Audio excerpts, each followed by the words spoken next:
Hi, welcome to the English class by Andrea Lanza. Today we're talking about conditional sentences. So, what are the conditional sentences? Well, they are complex sentences. It means that they are united by a comma, and they are based on the word if. Here in this presentation, we have an if sentence plus a consequent sentence. So we have two sentences and they will be united by a comma.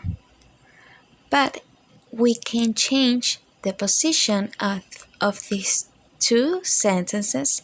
First the consequent sentence and then the if sentence, and it won't change the meaning. It will be the same thing. So in English we have four types of conditionals: 0, 1, 2, and 3. The zero conditional, it is used to talk about scientific facts and general habits. But always we're going to use the present simple if we use the zero conditional. We have a 50% of possibility and 100% of certainty.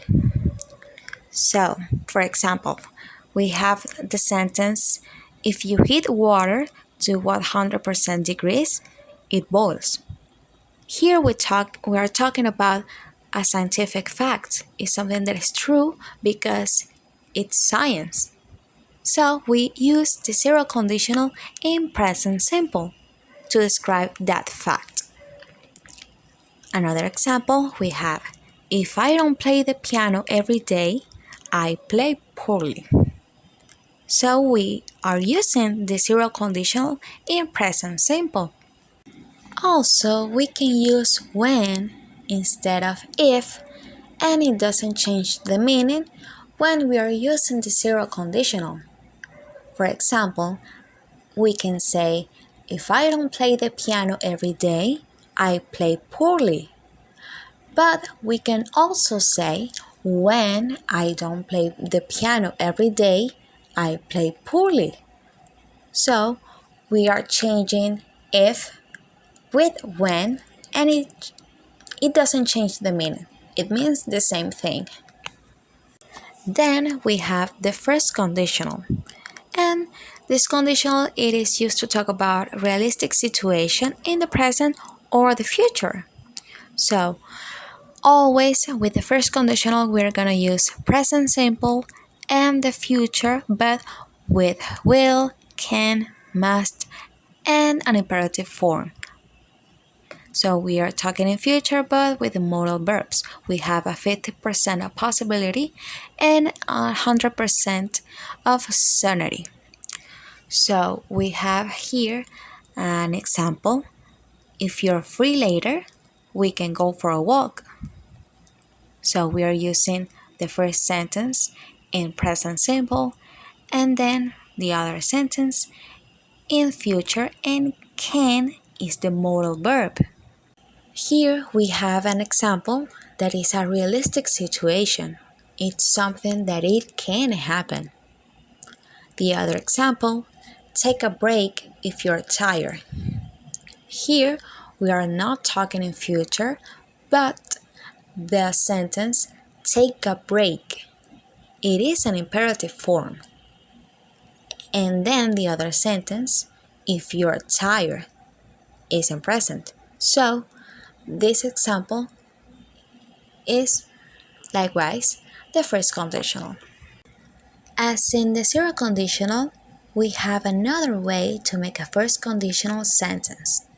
We can use unless, which means only if or except.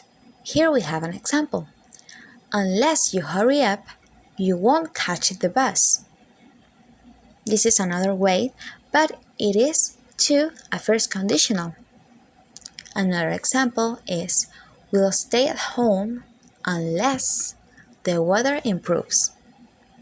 So we are not using if, but we are using unless.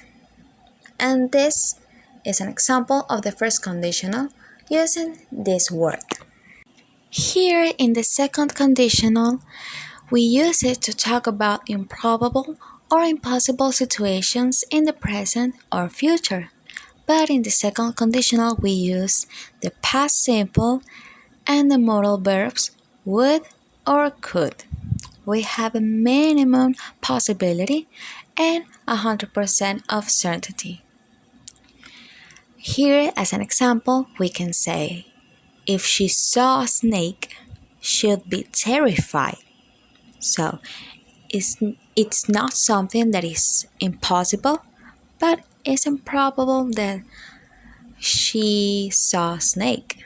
So, we talk about in past simple, and we use here in this example the modal verb would. The other example, we say, if I were rich, I'd spend all my time traveling. As in the first example, we are using the past simple and then the modal verb would. Also, the second conditional structure has a common expression that is used to give an advice. The expression is, if I were you, I'd anything. That it means, in your situation, this is what I will do. Many of you will remember the song of Beyonce, If I Were a Boy, Even Just for a Day. That is a perfect example for this expression. So we have here an example. The person A say, I've got a headache. And the person B say, if I were you, I'd take an aspirin. So this is a common expression in English, but it is a second conditional too.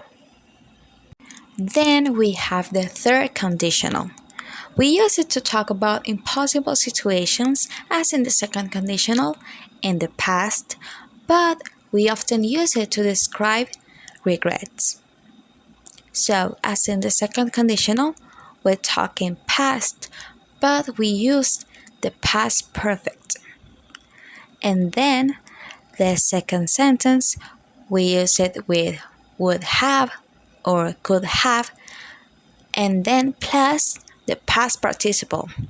So we have a zero possibility because it's something that already happened, you are regretting about it, and we have a 100% of certainty. So in the example we have, if we had left earlier, we would have arrived on time.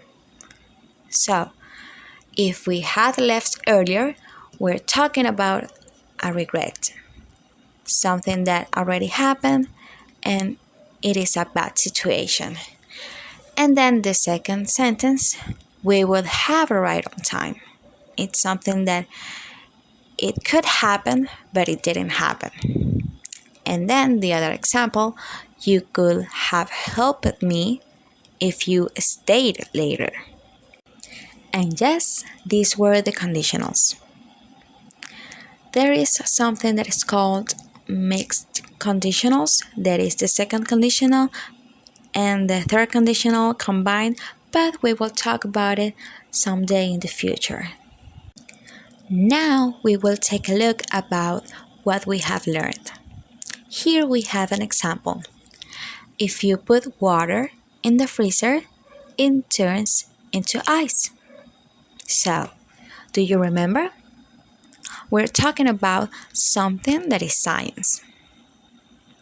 And yes, that is a zero conditional because we're talking about a scientific fact. So we have here, when I finish work, I'll call you. We're talking about something that is realistic, that it can happen. So yes, this is a first conditional. This is the way you can remember the first conditional. Now we have this sentence. I wouldn't worry if I were you. So, do you remember the song of Beyonce? Yes, that is a second conditional. I wouldn't worry if I were you. We're using the sentence if I were you. That is the way you can remember easily the second conditional. And now, before we finish, we have if you had told me about the meeting, I would have come. So here we have the if and the past perfect, and would, have, and the past participle. So yes, this is a third conditional. When we see the past perfect and the would or could have, we're talking about a third conditional. That is the way you can remember the third conditional.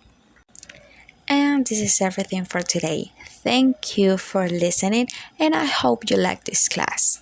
See you later. Bye.